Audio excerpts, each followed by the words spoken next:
Hi అండి, అందరూ బాగున్నారా? ఈరోజు నా స్టైల్లో చికెన్ కర్రీ ఎలా చేసుకోవాలో చూద్దాము. ముందుగానే కడాయి పెట్టేసుకుందాం. వేడెక్కిన తర్వాత ఆయిల్ వేసేసుకుందాం. ఇందులో 4 స్పూన్లు ఆయిల్ వేసుకోండి. ఆయిల్ వేడయిన తర్వాత ఆనియన్స్, పచ్చిమిర్చి వేసేసుకోండి. ఆనియన్స్, పచ్చిమిర్చి వేసేసుకున్నారు కదా, ఒకసారి కలిపేసుకోండి. మొత్తం ముక్కలకి ఆయిల్ అంతా పట్టేలా కలిపేసుకుని మూత పెట్టేసుకుందాం. ఒకసారి మళ్ళీ కలుపుకుందాం. కలిపేసుకున్నాక మూత పెట్టేసుకుని ఒకసారి తీసి చూడండి. కొద్దిగా మగ్గిపోయింది కదండి.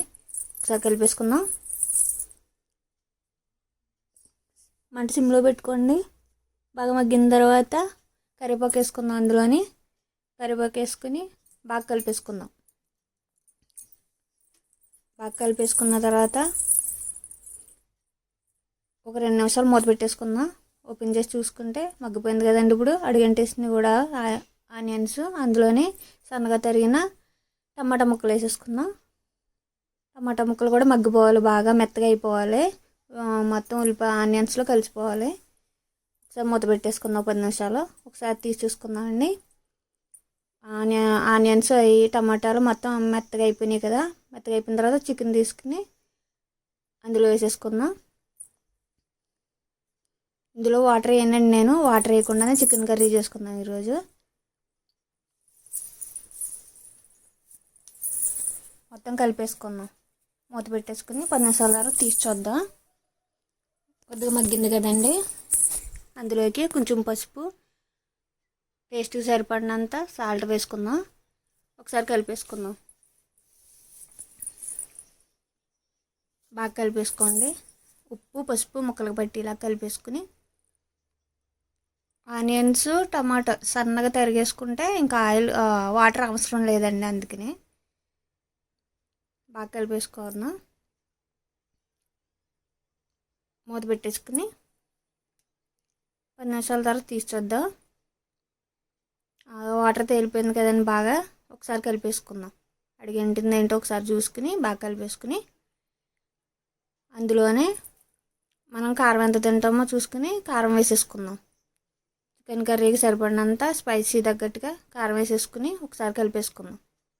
ఇంకా వాటర్ కంటెన్స్టేనండి, ఇంకా వాటర్ వేయను నేను. సరిపోతుంది ఆ వాటర్. అలా చికెన్లో ఉన్న వాటర్ అంతా వచ్చేస్తుంది వేగే కొలిదిని.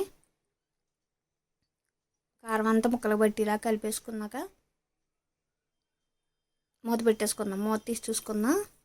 ఆయిల్ కూడా పైకి తేలిపోయింది కదండి. అందులోనే కొంచెం బాగా కలిపేసుకుని ఒకసారి